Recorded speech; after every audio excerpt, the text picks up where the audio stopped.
director of art school. She's disabled and she's got a disabled child. And that's actually, yeah, she's been posing for this painting. And I decided the shape of this black area is actually the Newlands rugby stadium from top. You can still see parts of the outside of the walls from Newlands rugby stadium. And I just wanted to do a statement of disability and the fragile position. Inspired to the Catholics, they have this pietas where they have a Madonna with a child. So I thought that I just make a Madonna with a child, but a disabled Madonna and a disabled child. Here Jesus. And the life story is written, it's the whole life story of Marlene's book. Her story. She wrote a book on 23 women with disability and sensuality. So I used the whole story actually and write it on the back. Yeah, that's it. I don't know, any questions? I don't know, start, you know.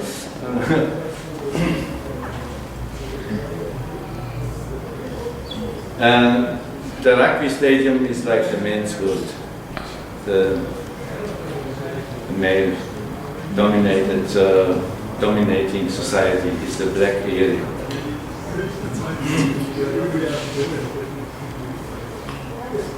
Manfred, what is the arrow? Sorry? Why do you have? Why is the arrow there? The arrow? Yeah. It's actually an arrow, a love arrow. And the golden thing is could be a rugby ball.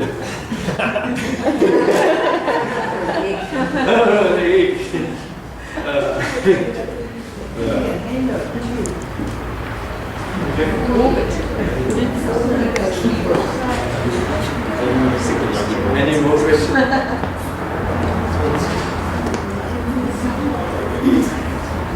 Shall we carry on to the next one? Now that's a difference, complete difference.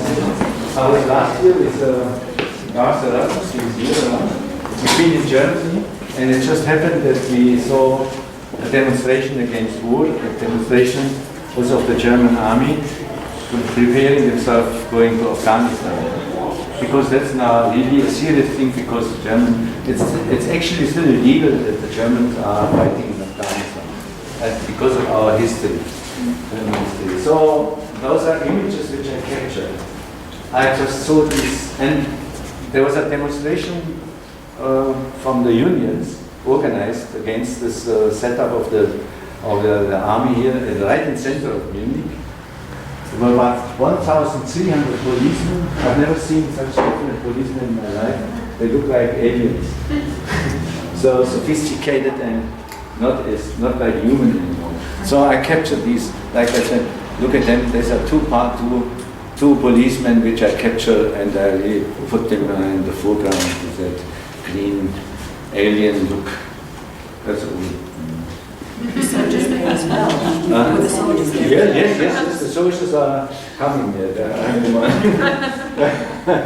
So they're doing as peacekeeping troops or just to fight? Yeah, they fight. There's war. I mean, there's war. They're supporting the Americans. There's the British. I think the British want to move out. The Dutch, I think, want to move out. There also, everybody is involved. But the German, because we are through our history, it's actually, there's a huge opposition. And the union actually, and what I've seen, what we have seen, last often media witness, how the police moved in silently, people with posters holding up no more war or whatever. And then the police just take them silently aside and they put the details down of the people. And that is what is very, at the moment, it's very scary. I just spoken to another journalist. He was here, lived here 50 years. He's back in Germany. He said he feels himself like in a prison. It's like you've been watched. Your dates are down. Everything. If you've been politically involved, you've been watched all the time. So it's not so. so free as it looked like this German European society. Security things. Okay, that's one. And then we go, that's a different story. Maybe I should carry on with finish them with the war, these other two ones. This was actually the demonstration. It happened, people are demonstrating and police are there in the middle of it. Now there's a different kind of policemen. I was never seen these black guys, all black dressed and very scary, huge guys, and then just mingling between the people and taking them aside as soon as they have some funny posters in their hand. And it's just capturing over demonstration people. And then I put, of course, images in there from poor developing countries here up, because there's so much money spent on war, and people live I think in a better world. So it's the money, the amount of money is being spent today on army and weapons. It's the biggest industry still in Europe, in America, in Europe. So for what? Creating wars. So we are creating wars all the time. Looks like it. What is your significance of the gardeners? Exactly, there's some kind of simple way of living, you know, of basic living, which is not secured. You know, we're spending money on armory, but we could live all in a better world. I think so. Those are sketches to the big work. Those little ones, you find them here between the others. And the last one, that looks like marching, the army is marching to Afghanistan.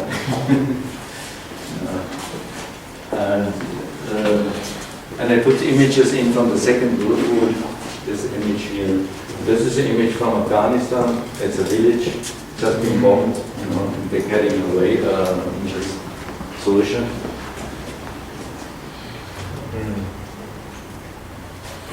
Manfred, I have a question. Why the woman?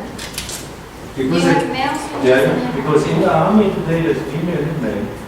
Okay. And They're is marching. There was a fight in Afghanistan. and is there an intention why the woman might seem as if they're androgynous? Sorry?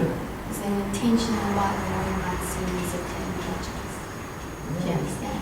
No, I don't know. I just put female because as I have seen it, male, female. Yeah, they use them.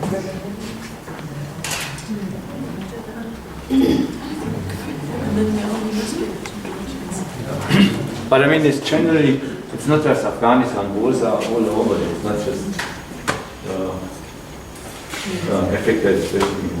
Africa is war all the time. Oh, yeah. Now, I'm coming to, you just take those big words. This big word is observatory. You can see this, the devil speak. That's where I live. Actually, this is a road. This is a Norfolk road going down to Serbia. And then we had first McDonald's, and then we have Kentucky Fried Chicken. And across the road you have the old graveyard. And of course, there is the old graveyard, exactly. And then it comes back in my memory, come back in my childhood. You know, I experienced the end of the Second World War. I lived in a small village in the mountain near Augsburg in the Alps. After the first bombing of our hometown, 1944, they moved to Manfred with the children. And we did stay in a place called Eitern, a small place. And the end of the war experience, the Americans coming down, we hear the tanks going, the sound of the tanks already days before. And suddenly, we were like on the outskirts of the village, and suddenly I saw coming out of the forest here, all these tanks, American tanks, full with German prisoners. And they're coming towards the village. Of course, you had to hang out white flags. If you don't, they blast the house away immediately. So everybody was hanging out white sheets. So it came back in, so it's like an invasion of junk food. Because when they start building the McDonald's, I remember somebody was riding around on horseback through observatory and trying to demonstrate against junk food. As you know, McDonald's has got their hands in there, was like created by 4 ex-Korean generals, McDonald's, and they decided to conquer the world, so was their aim, and they did it, you see. Because McDonald's idea was developed in the Korean War. I have a friend who done a documentary on McDonald's, and it's amazing, you know, what the material he can show.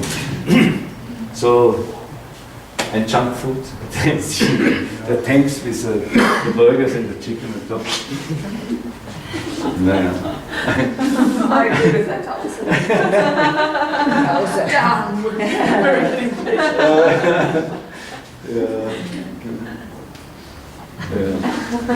And the bodies.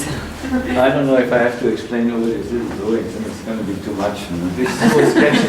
These are sketches out of different times, you know. Which I can just go briefly, quick. Those drawings, those very fine pencil. I was working 4 years as a male nurse, and while I was with these people with disability, and between time when I didn't have to, when I had to wait for it, and did these drawings, you know, out of memory about the work which I was doing. You know. Anybody has done any nursing, so maybe, yeah.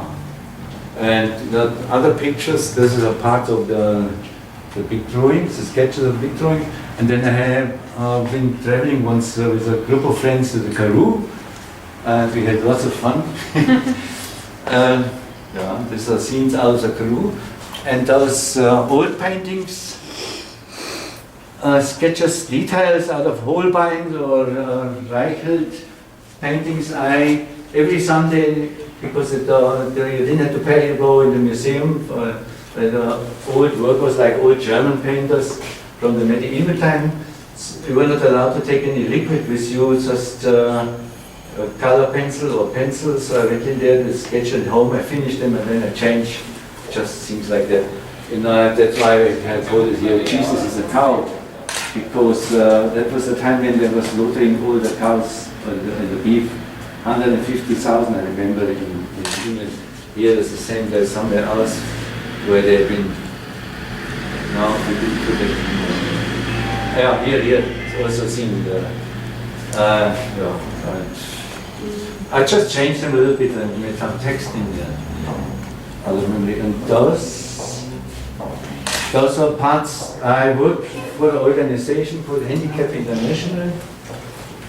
We did a book on landmines and armory and weapon in Germany with an artist from the Czech Republic.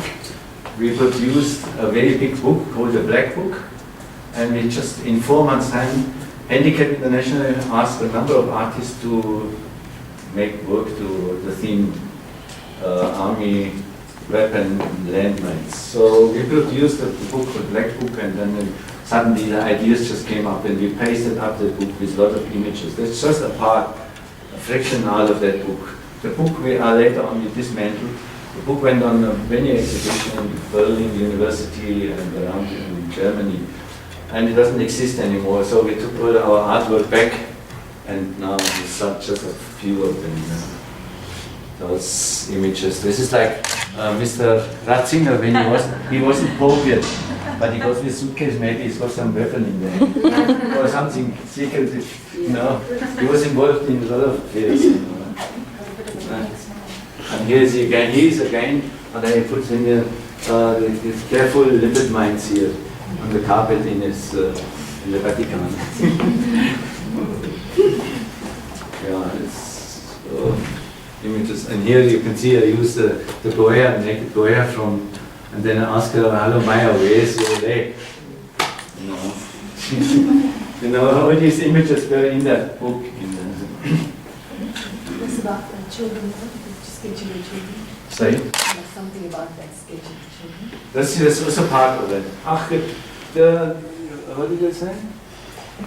There could be a landmine in the bath, something like that, you know? You see the bath for children. The question always where a landmine could be. Because the landmines, because I worked so long with Handicap International, some of these landmines, they like children, toys.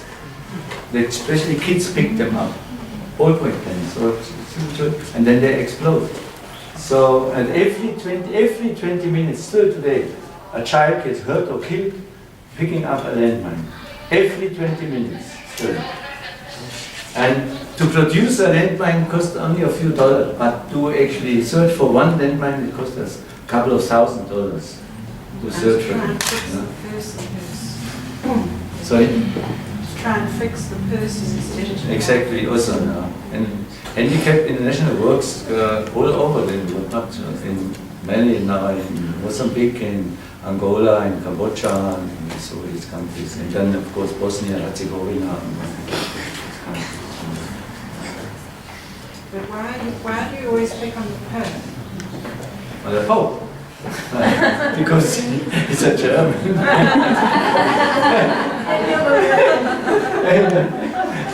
And a Bavarian too. And I don't trust him. You know. I really don't trust him. Didn't you read about what's happening at the moment in Europe? All these affairs with all the priests and the possible Ratzinger even knew about it. All this is... But it seems like you started even before those scandals broke. Yeah. And no, he was when he was still a cardinal. There was a lot of affairs. No, there were other things, you know, he was involved. No, actually, I don't trust all these guys, you know, I'm be honest. The Catholic priests and all this, I don't trust them. Yeah. What else? And here? Oh, yeah, and here, this I just done now because of the oil disaster. I had this painting for a long time, these two landscapes, like the sea landscape. And then I was just down in June in Germany, and then I said, I'm going to use that for something. Just put bitumen over and all the disaster which we already had, all disasters. These two beautiful landscapes, I just destroyed them actually. And those are sketches from the Oktoberfest. Details. Really Oktoberfest. I can't say much to it, you know. You can see it under my back. So, any questions?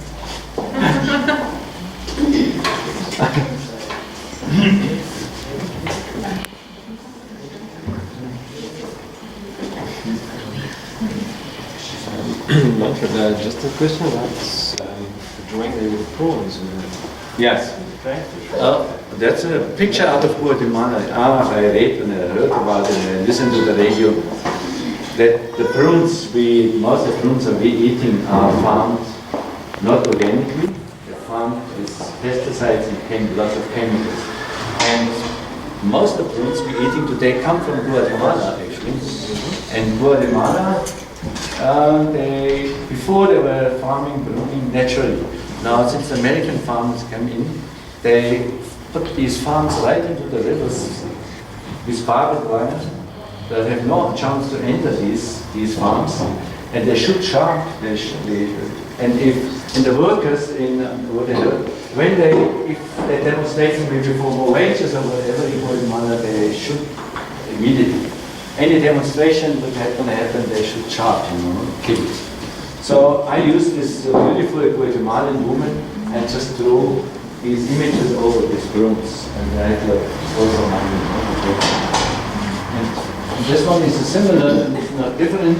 In Germany, not the site for creating heat. We can use wheat. We can burn wheat also to create energy. So, yeah, something to eat, we're going to burn it. Interesting. Yeah. Very little. Sorry.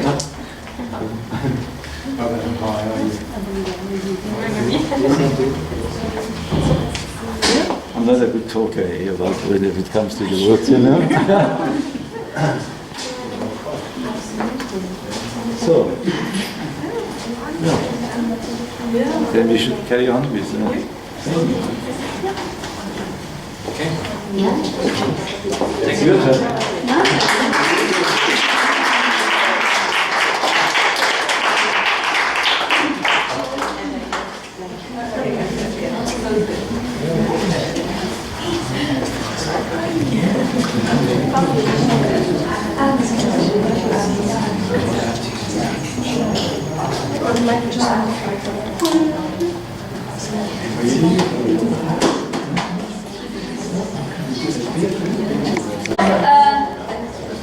I probably is going to be able to hear.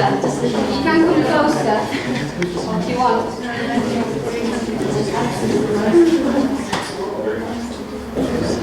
My name is Sani Sanivaratne, and I am very honoured to be performing my poetry and singing in this setting. You've heard Manfred talking about his work, and when I first came to see the exhibition, it felt to me like it had so many resonances with the piece that I'm going to do. And actually, when you put the two titles together, Rumours of War Again and Again, it says exactly what I'm trying to say in my piece, which is, and what kept being echoed, and Manfred was just talking about the way you can't really separate all these wars out. There are sort of echoes of the Second World War and Afghanistan, and you know, the songs that are written often kind of are written at a time where they're talking about the First World War, but maybe they're really talking about Vietnam. So everything kind of intermingles together, which is what my piece is about. I want to just say quickly that there are two lots of people in filming, one of which Manfred has got here and one for me. So they're professional people, and they are going to be as unobtrusive as possible.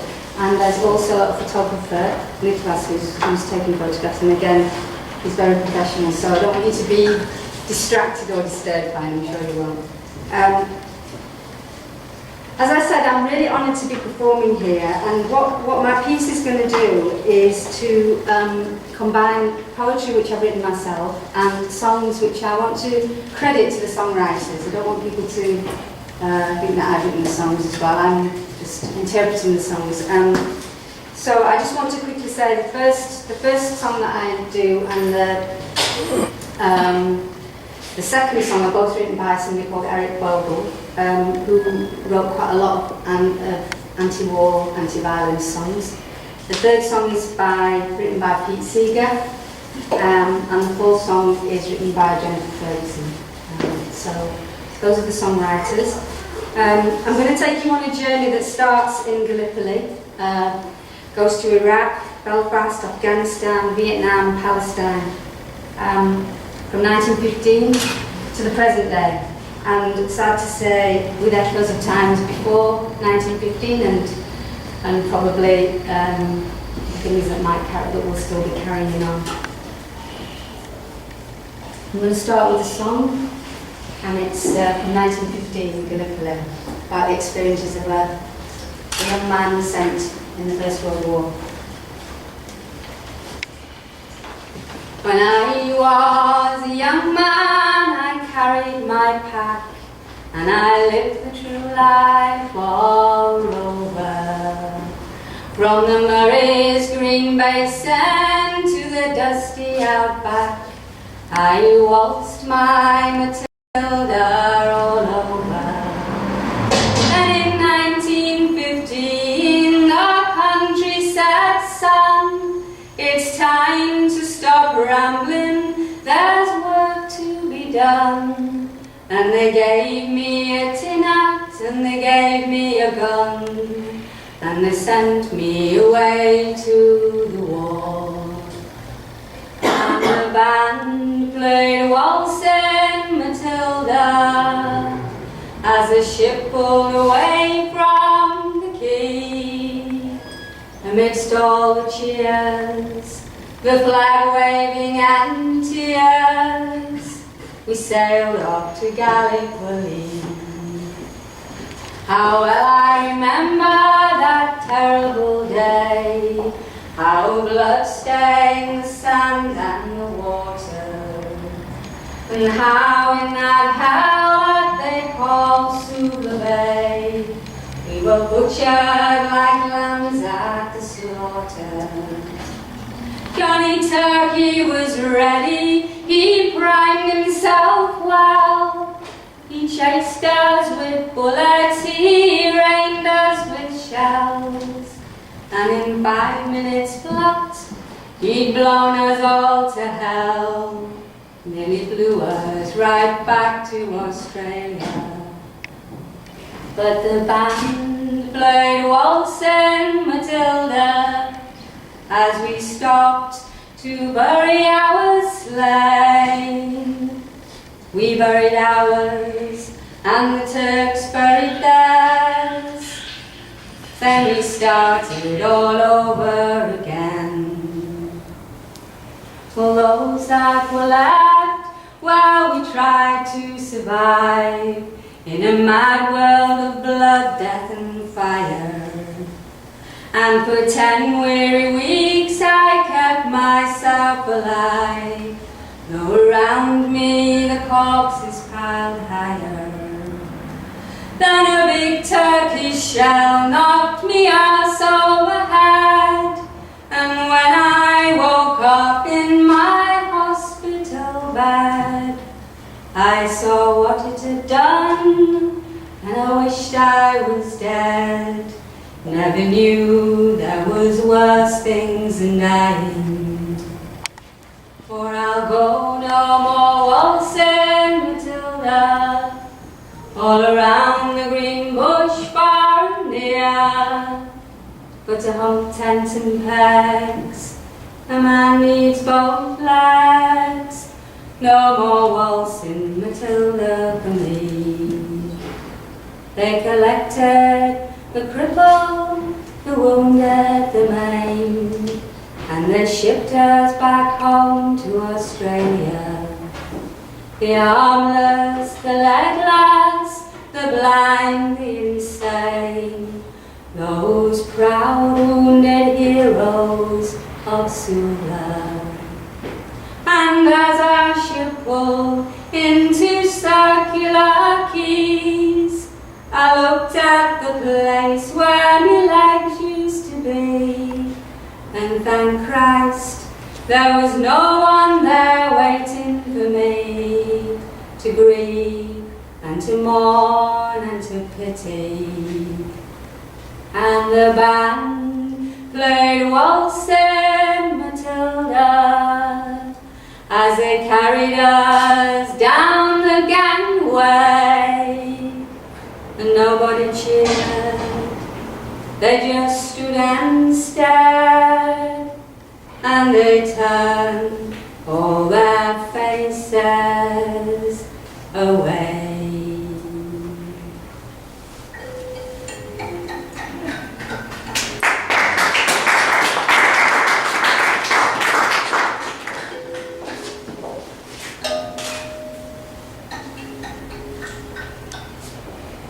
It's 2004. The Iraq War is continuing. And the mother of an American soldier speaks. What do you expect?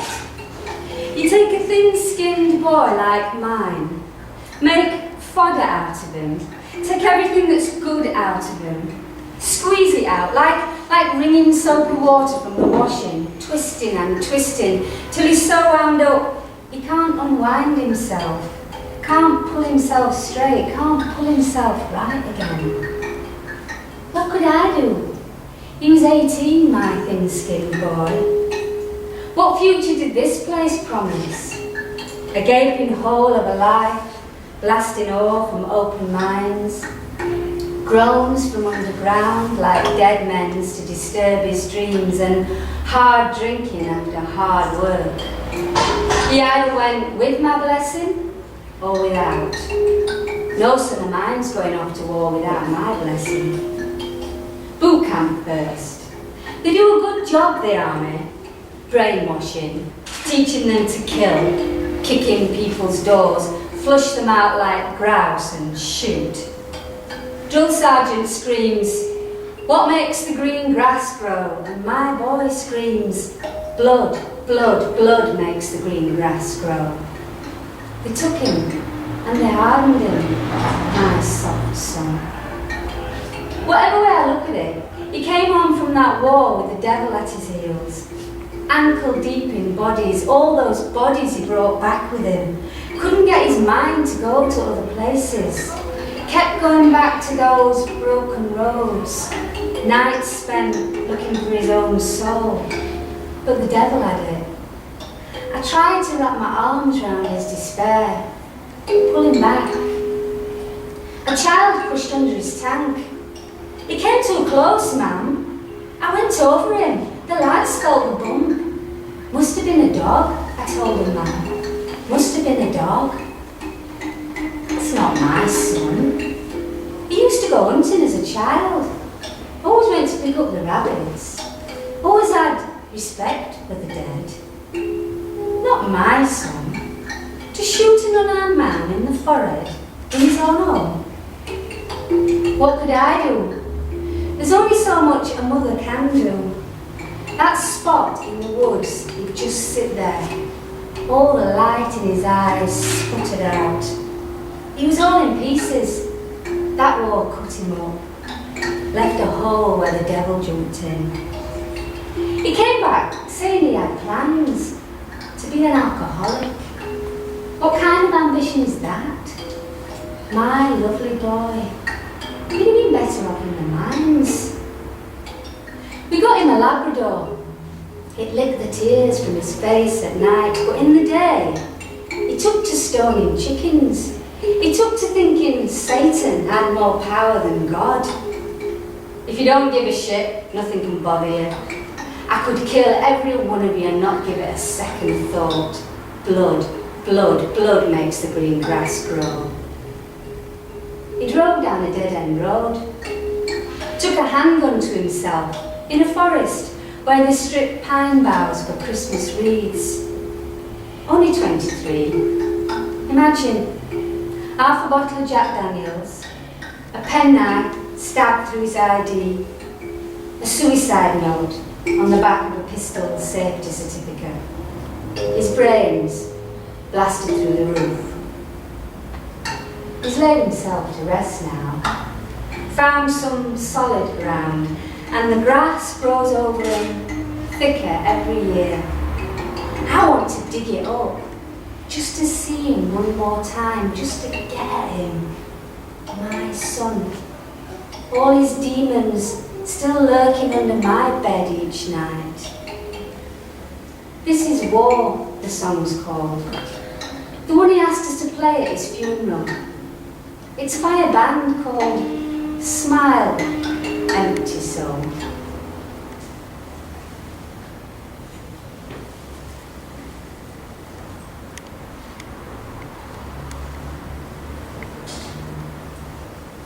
Wife, a daughter and 2 sons. A man he could have lived and died, till by a bullet sanctified.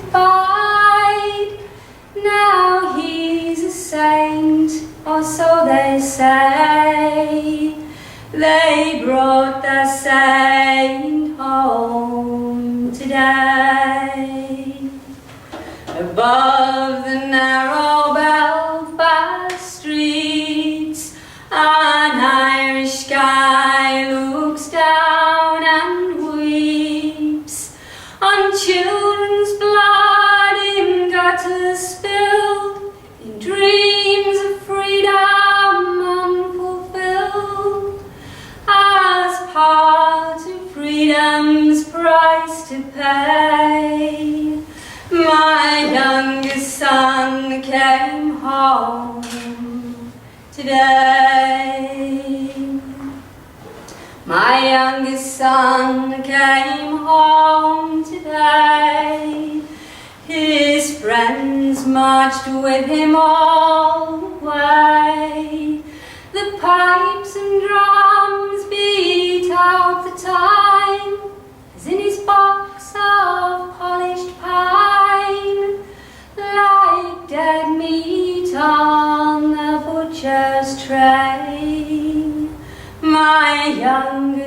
son came home today, and this time he's home to stay.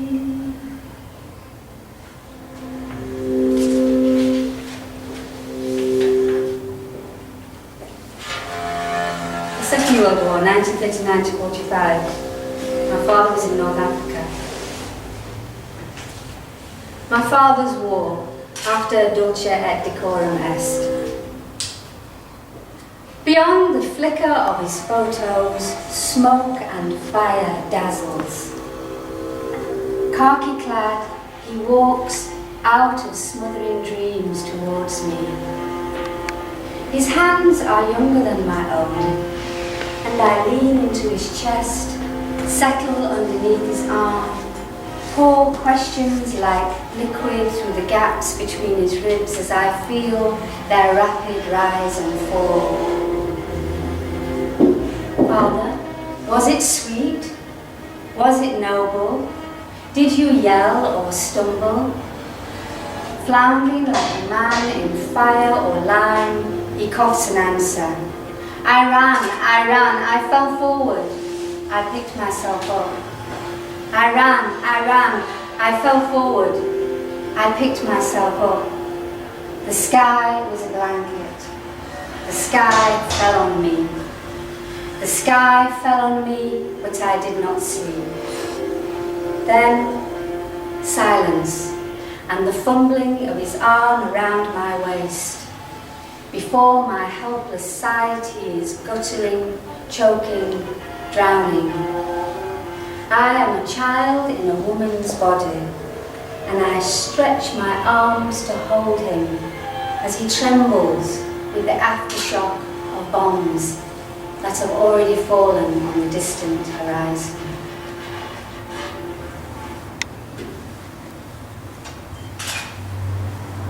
The Vietnam War, 1955 to 1975. Where have all the soldiers gone? Long time passing. Where have all the soldiers gone? Long time ago. Where have all the soldiers gone? Gone to graveyards, everyone. When will they ever learn? When will they ever learn? When will they ever learn? The average number of completed suicides per month by US veterans returning from Iraq and Afghanistan is 690. The wounds of war. There is an I in this poem who is as silent as the startled tulips, who can't reach the imagined chime of where was it he was heading? Before all this dust, before all the random rocks of where was it that he went, came from? Who is unavailable, waits for, keeps waiting for an appointment to view, looking for the mirror in the stone to see himself again, who will enter the space between the dying yucca that smells of old books and the jasmine tree, whose buds are like pinpricks of blood, who will hear for the last time the sound of his own footsteps.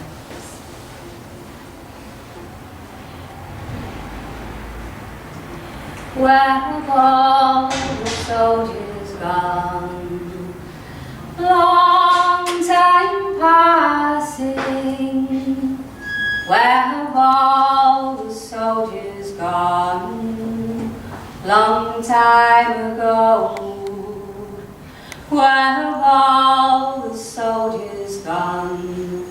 Gone to graveyards, everyone. When will they ever learn? When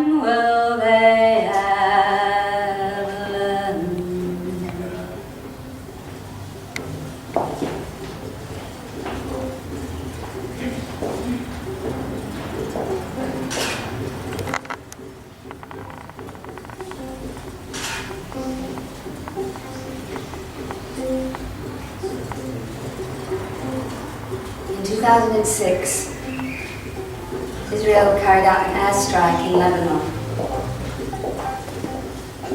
in a village. The 54 civilians who were killed were mostly children. After Kana, July 30th, 2006.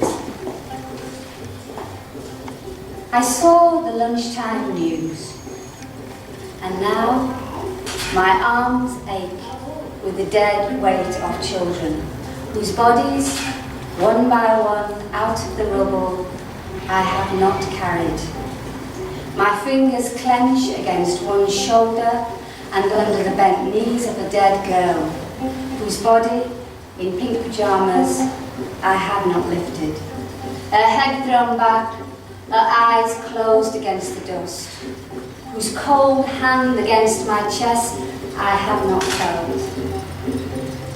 Despair lands like a bloated pigeon from the acacia tree, drags down delicate branches, scatters the leaves. Hope disappears over my garden wall like a dragonfly, as the leaves of the Virginia creeper turn red too soon. And underneath the trellis, where the jasmine creeps, a buddleia drips with purple tears, and the butterflies don't care.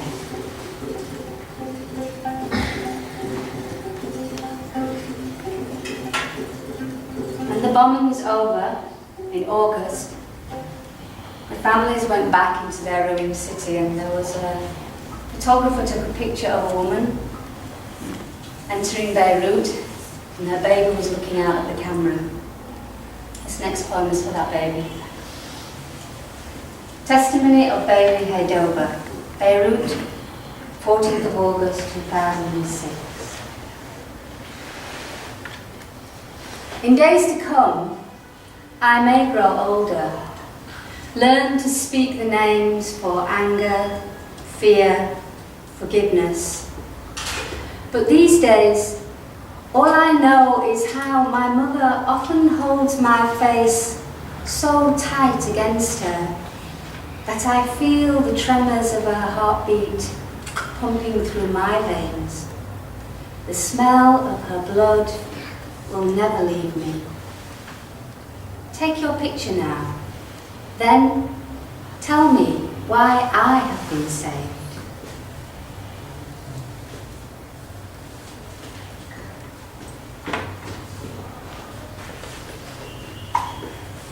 In the 1980s, Jennifer Ferguson wrote this song about what was happening to children here in South Africa.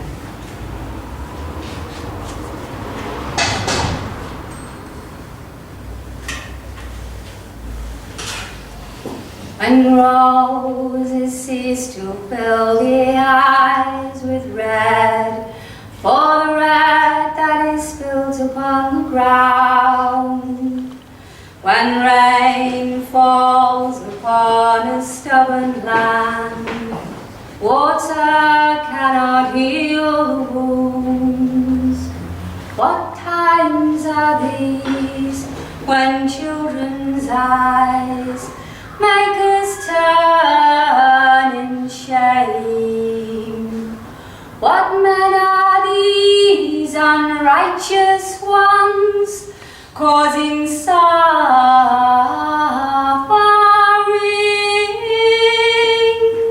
in Christ's name?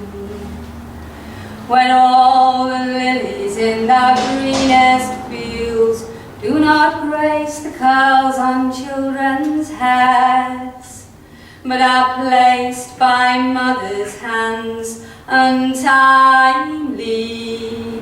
on mounds of earth that are their beds. What times are these when children's cries turn the bird song into shame? What men are these unrighteous ones, causing suffering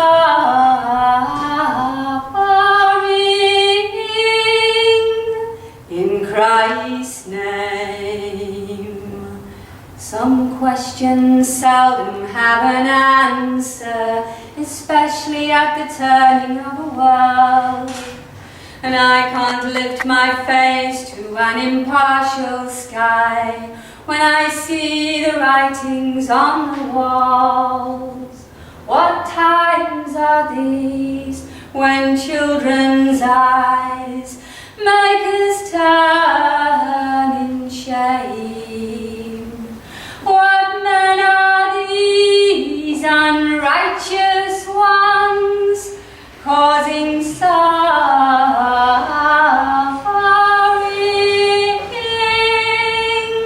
In Christ's name, in Christ's name, in Christ's name.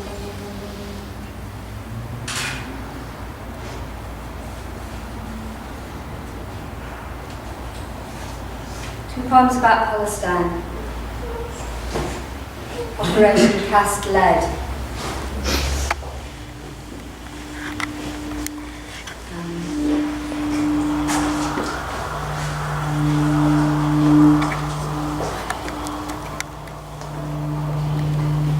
On IsraeliWeapons.com you can read about their latest weapon, which is an aircraft that doesn't need a pilot. It's called an armed drone.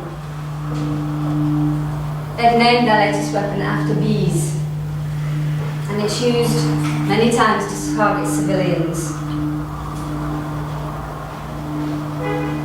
When asked about this, Colonel Risen from the Israeli Defense Force said, "If you do something for long enough, the world will accept it. International law progresses through violations." This is what I heard. I heard that the colonels had killed the beekeepers, but they had no use for nectar and scorned the secret wisdom of the hives, the worship of wild flowers. I heard that the colonels mocked the drones, stingless, defenseless males, doomed to search for virgin queens, make them on the wing, then die. I heard that the colonels warned of uprisings of lilies, threatening the hive security, blooming wild on open ground, as if the land was theirs. I heard that the colonels cautioned worker bees who entered pollen zones to watch for nectar traps, and armed the drones with weapons of offence. I heard that the colonels sent the first drone volunteer to fix its roving eye on a radiant family of flora bedded in an open courtyard and fire its missile.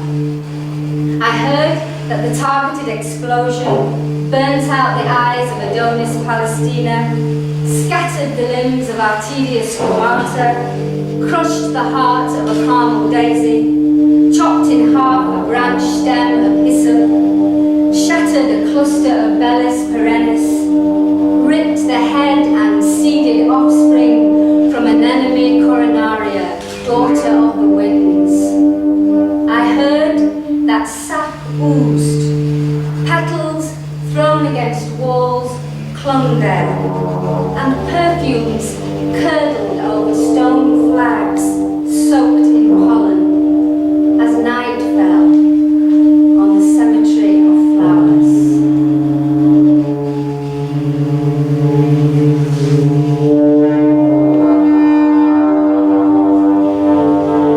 Operation Cast Lead.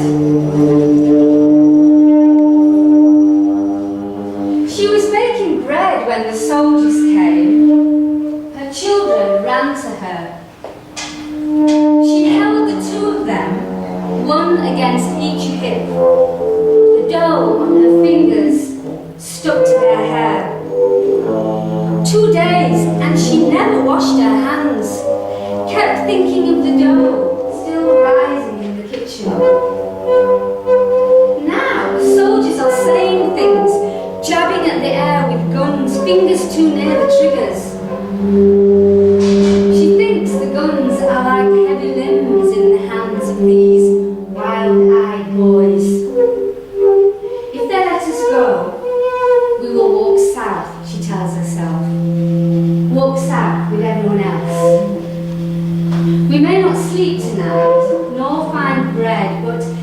we will stay alive. With her hands full of children, she moves through the space where her door used to hang. Her right hip rotates, lifts her right foot. Her left hip tilts, the left foot follows. The turn, the swirl of her dress, the squeeze of her hands on her children's palms. The turn, left instead of right. The sniper's eye holding her heart in the centre of his lens.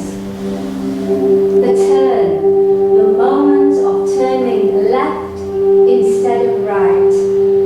The arc of a weapon across the wide screen of this moving picture. This woman walking. This woman walking with her children. Walking the wrong way. Too close to the red line. This woman, her hands grip loosened, with traces of dough on her fingers, remnants in her children's hair.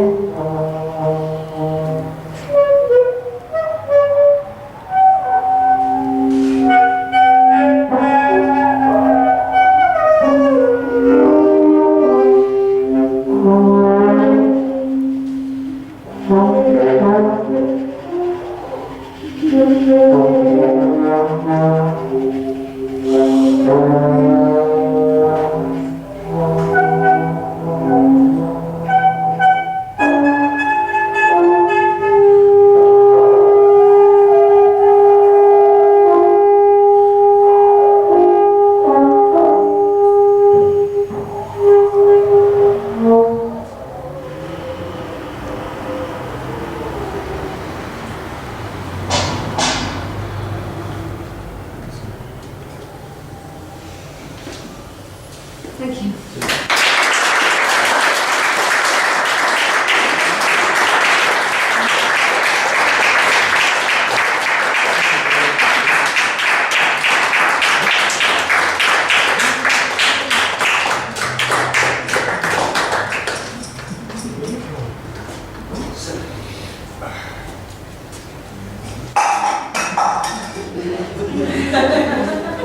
Setting all your books for sale.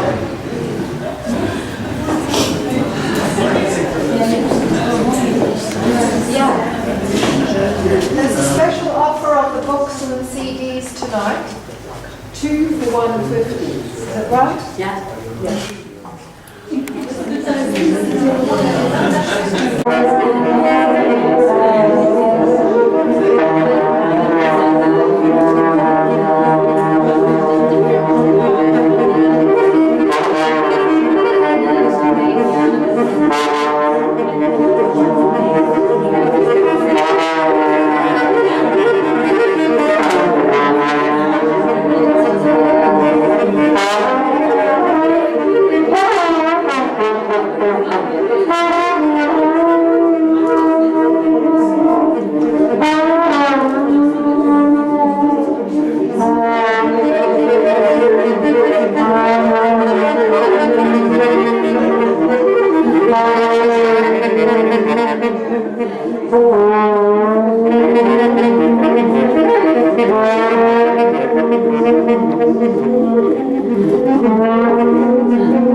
Danke.